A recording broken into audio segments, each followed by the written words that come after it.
Ganito nga yung mga klase ng almusal na kahit kailan hindi ko ipagpapalit. Yes, maraming masasarap na pagkain ang pwede mo kainin lalo na kung may pambili ka. Pero yung mga ganitong klaseng pagkain ang hindi ko iiwan kahit ako'y magkapera. Dahil ito talaga yung pinakamasarap na ulam pagdating sa hapagkainan. Correct me if I'm wrong kung tawilis ba yung nabili ko.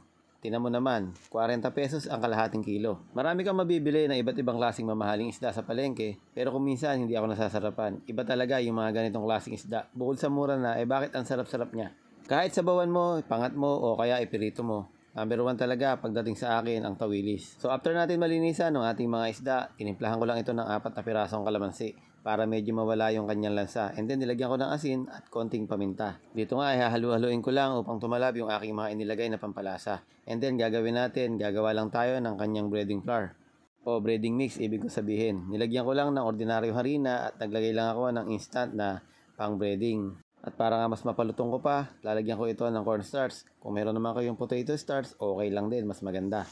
Haluin na natin para mag-combine lahat ng ating mga ingredients na nilagay at ilagay na nga natin yung ating malinis at tinimplahan ng mga tawilis. Maraming salamat po sa lahat ng nanonood sa oras na ito. Welcome po kayo sa Cook and Taste. At sa mga bagong followers po natin dyan, maraming salamat po. Welcome po kayo dito. Babalutin lang natin ito lahat sa ating breading mix. Tapos nga niyan, itataktak mo yung mga sobrang flour and then ilagay mo na nga dito sa ating plato. Ito lang yung ating first batch. Nag-prepare na ako dito ng mainit na mantika at dito nga idini-deep fry ko lang itong ating mga tawilis.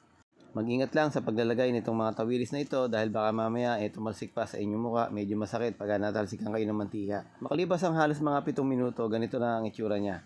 Gagawin natin dito, hahanguin muna natin ito at hindi pa dito nagtatapos ang ating pagpiprito. Bukod sa isasalang ko pa lahat ng mga natitirang batch, gagawin natin, double fry natin ito. So papainitin ko lang ng gusto yung mantika at lalagay na nga natin ulit yung ating first batch. Sa ganitong pamamaraan mas mapapalutong pa natin yung ating piniprito. Tsak naman ito na makakain mo na pati ulo. O kung gusto mo, kainin mo na rin pati yung buntot. Wala nga tapon kumbaga. Dahil nga nalilinisan na natin ito at natanggal na natin yung kanyang mga hasang at saka bituka. Ngayon naman dito sa ating isang kawali, nag-isa lang ako dito ng sibuyas and then maglalagay din ako dito ng bawang.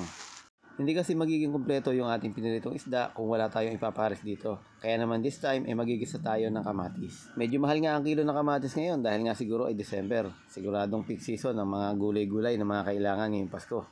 Para mas mapabilis ang aking paglalanta nito, tatakpan ko muna ito ng ilang minuto. Makalipas ang ilang minuto, nalanta na nga yung ating mga kamatis. Titimplahan ko lang ito ng asin at paminta. Hindi na tayo gagamit dito ng pampalasa. Mas gusto natin dito yung lasa lang ng kanyang yung pagka-natural na lasa lang, yung gagamit ka lang ng asin at paminta ay okay na. And then gagawin natin dito, maglalagay din ako dito ng dahon ng sibuyas at maya ay magbabati lang ako dito ng 4 na pirasong itlog at ito nga ay ating ibubuhos dito sa ating nilulutong ginisang kamatis. Siguro lahat naman sa atin dito ay nakapagluto na ng ganitong klaseng luto. Ito naman ay hindi masyadong espesyal at aking lang itong ibinabahagi sa inyo upang sa ganun ay magkaroon din kayo ng idea o kaya ay nahihirapan kang mag-isip ng ulamin mo kinabukasan o kaya iaalmusal, pwede ito. Sigurado namang masarap at hindi ka naman magsisisi.